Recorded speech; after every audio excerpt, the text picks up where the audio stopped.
আশা করা হয়েছিল আফগানিস্তান সিরিজে ফিরবেন লিটন কুমার দাস, তবে পাঁজরের চোট পুরোপুরি কাটিয়ে উঠতে না পারায় সেই আশা পূরণ হল না। বাংলাদেশের নিয়মিত টি-20 অধিনায়ককে ছাড়াই মাঠে নামতে হচ্ছে টাইগারদের। বিসিবির একটি সূত্র বিষয়টি নিশ্চিত করেছে। জানা গেছে, লিটনের সেরে উঠতে আরও কিছুটা সময় লাগবে, তাই আফগান সফরের আসন্ন টি-20 সিরিজে খেলা হচ্ছে না তার। লিটনের অনুপস্থিতিতে দায়িত্ব দেওয়া হয়েছে জাকের আলী অনিককে। এর আগে এশিয়া কাপে প্রথমবারের মতো শেষ 2 ম্যাচে দলকে নেতৃত্ব দিয়েছিলেন তিনি। তবে আন্তর্জাতিক মঞ্চে অধিনায়কদের শুরুটা অনিকের জন্য মোটেও সহজ ছিল না।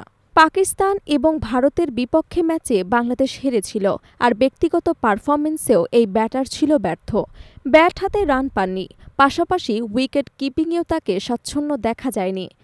পাকিস্তানের বিপক্ষে ম্যাচ শেষে তিনি স্বীকার করেছিলেন, অধিনায়ক হিসেবে কিছুটা কঠিন ছিল, তবে সুযোগগুলো কাজে লাগানোর চেষ্টা করেছি এবং দলকে ম্যাচে ফেরানোর চেষ্টা করেছি। নেতৃত্বকে মানিয়ে নেওয়া বা উপভোগ করারও চেষ্টা করেছি। সংযুক্ত আরব আমিরাতের মাঠে হবে বাংলাদেশ আফগানিস্তান সিরিজ। 3 ম্যাচের টি-20 শুরু হবে 2 অক্টোবর। একই ভেন্যুতে দ্বিতীয় এবং তৃতীয় ম্যাচ হবে যথাক্রমে 3 এবং 5 অক্টোবর। এরপর ওয়ানডে সিরিজ মাঠে গড়াবে 8 অক্টোবর থেকে।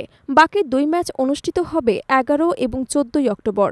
এশিয়া কাপে সুপার 4-এ বাংলাদেশের মিশন শেষ হলেও এই সিরিজের কারণে এখনই দেশে ফেরা হচ্ছে না দলের।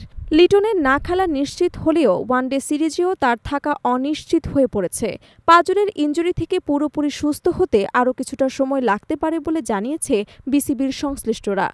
ফলে ব্যাটিং অর্ডারে পরিবর্তন আনতে হচ্ছে টিম ম্যানেজমেন্টকে।